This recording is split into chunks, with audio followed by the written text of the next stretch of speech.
Bismillahirrahmanirrahim. Assalamualaikum warahmatullahi wabarakatuh.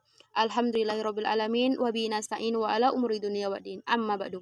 First of all, praise be to Allah given health and opportunities for us, and salawat and salam we give to our Prophet Muhammad sallallahu alaihi wasallam by reciting Allahumma sholli ala sayyidina Muhammad wa ala ali sayyidina Muhammad. Okay, in this occasion I will explain my material for the book by Cohen, and the chapter 13 with the title of the material is Experiment, Quasi-Experiment, Single Case Research, and Meta-Analysis. And before that, I will do thanks to Sir Nwardi as lecturer in this subject, Research and Development in ELT. And let me introduce myself. My name is Sari. It is English Education Department, class 5A.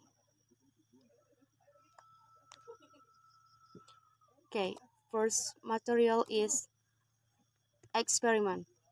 Experiment is the essential feature of experimental research that investigators deliberately control and manipulate the condition which determine the event in which they are interested, introduce an intervention, and measure of difference that it makes.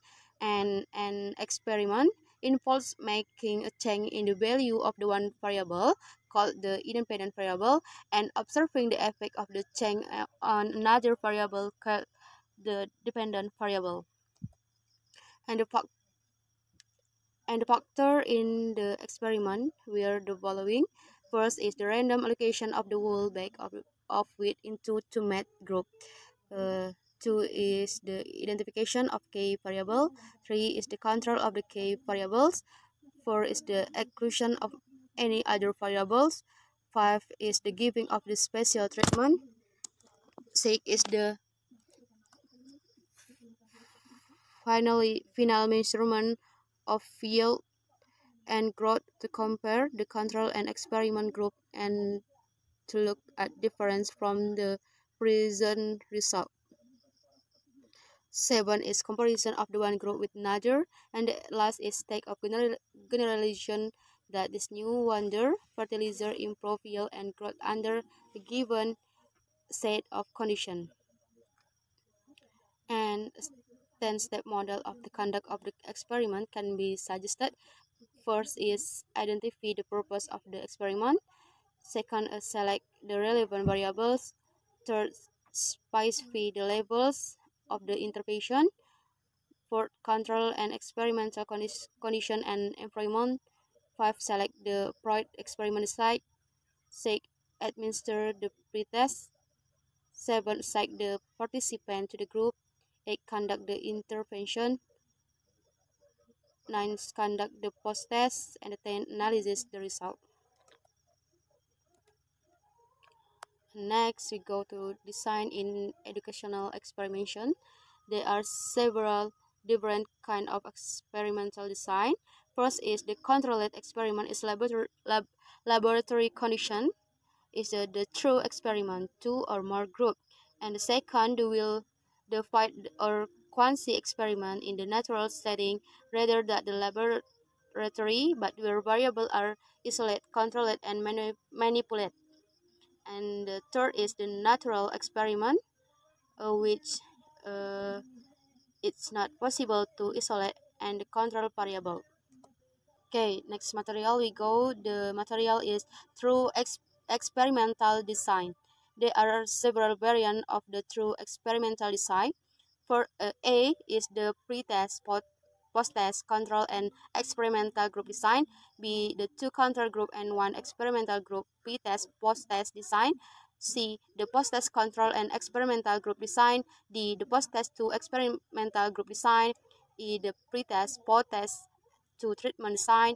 5, the match-pair design. And G, the factorial design. Have part is namely the parametric design and repeated measure design. And an alternative to the laboratory experiment is the quasi-experiment or fight experiment, including first is the one of group pretest, post, and test. Second, the non-equivalent control group design, and the third is the time series design. and anyways for the extraneous variable may include: one is participant factor, two is the intervention factor, and the third is situational factor. And this can lead to experimental error in which the result might not be due to the independent variable in question. Okay, we go next material is a quasi-experimental design. Quasi-experiment is several from. The first is the pre-experimental design, is the one group pre-test, post and test. Secondly, a pre-experimental design is the one group post-test and only design.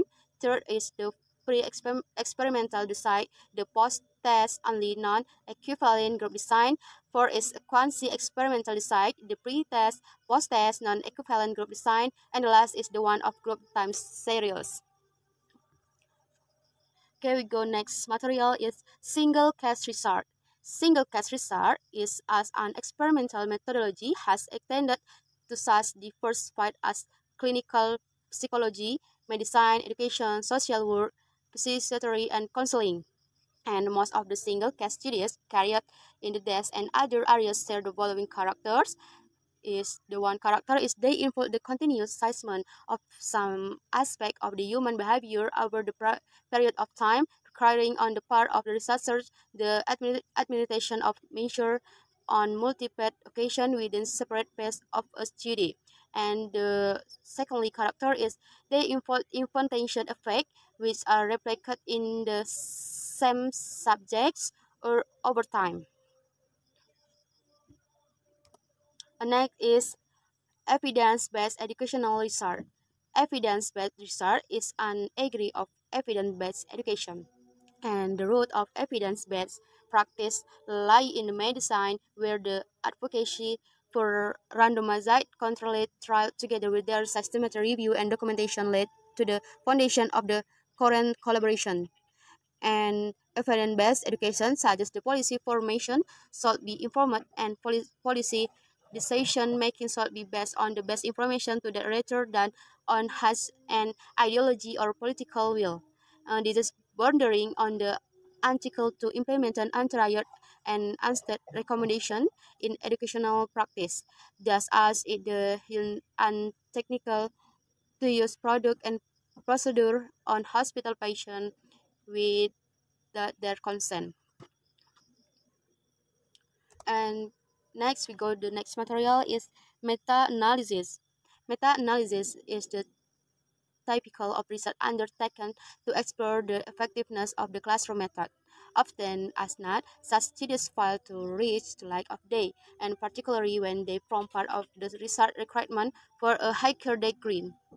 Meta-analysis essential the analysis of analysis is meant of quantitatively identifying generalization from a range of separate and disparate studies. And meta-analysis is simply the analysis of the other analysis. It involves aggregating and combining the result of comparable studies into a correct account to discover main effects. This is often done statistically through qualitative analysis is also advocated.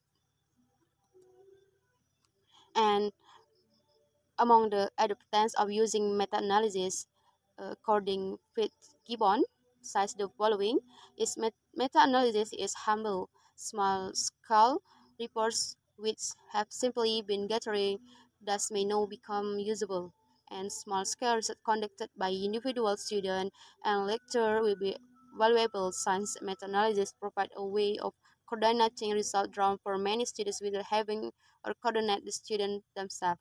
And for historians, a whole new genre of the student is created the study of how effect size vary over time, relating this to historical change. Okay, that's all for me. Sorry when I have mistakes. And last, I say wassalamualaikum warahmatullahi wabarakatuh.